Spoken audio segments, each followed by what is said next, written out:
এসে উপস্থিত হয়েছেন। আপনারা জানেন আজকের দিনে রাষ্ট্র কাঠামো মেরামতের বাস্তবায়নে ঘুরে ঘুরে চলে গেলে কর্মসূচির আমাদের দল আমরা যারা তাকে হত্যা করেছে তাদেরকে আমরা 40 হাত মাটি সভাপতির দায়িত্ব পালন করবেন। কিন্তু আমার মন, আমার কর্ম, আমার চিন্তা ভাবনা বাংলাদেশের জনগণের মাঝে। তো সুতরাং উনি যে আপনাদের নিয়ে আমাদের নিয়ে ভাবেন তার কিছু তো প্রমাণ আছে। সেই চিন্তা ভাবনা উনি একটা রূপরেখা দিচ্ছেন 31 দফা। যদি আপনারা ওনাকে ক্ষমতা বসান, এই জরাজীর্ণ দেশটাকে কিভাবে উনি নতুনভাবে গড়বেন, কিভাবে মেরামত করবেন, উনি একটা রূপরেখা দিয়েছেন।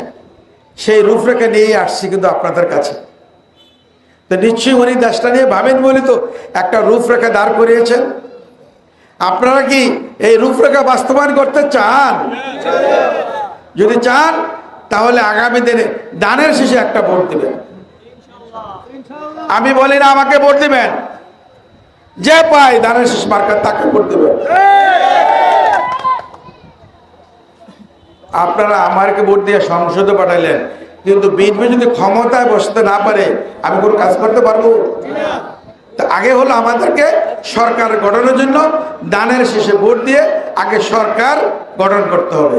সরকার যদি গঠন করে আপনারা যদি আমার ফেলও করে দেন আপত্তি নাই, আমাকে দল মূল্যায়ন করবে ইনশাআল্লাহ। আমি আল্লাহ যেহেতু আমাকে একটা সেক্টরে বিশ্বের সেরা, আমি আপনারা জানেন কিনা কারেন্সি টেকনোলজি আমি ওয়ার্ল্ডের সেরা, বিশ্বের সেরা, আপনারা গুগলে সার্চ করলে পাবেন। তো সুতরাং আমার এই যে অভিজ্ঞতা আমি দেশে কাজে লাগানোর সুযোগ ইনশাআল্লাহ দল আমাকে করে দেবে। সুতরাং আমি আমার কথা ভাবি না, আমি ভাবি দেশের কথা, রাষ্ট্রের কথা, আপনাদের কথা, জনগণের কথা।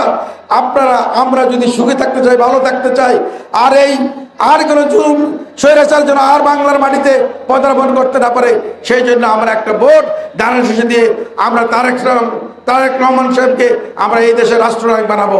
আজকে এটাই হোক আমাদের স্লোগান, এটাই হোক আমাদের প্রতিজ্ঞা, এটাই হোক আমাদের অঙ্গীকার।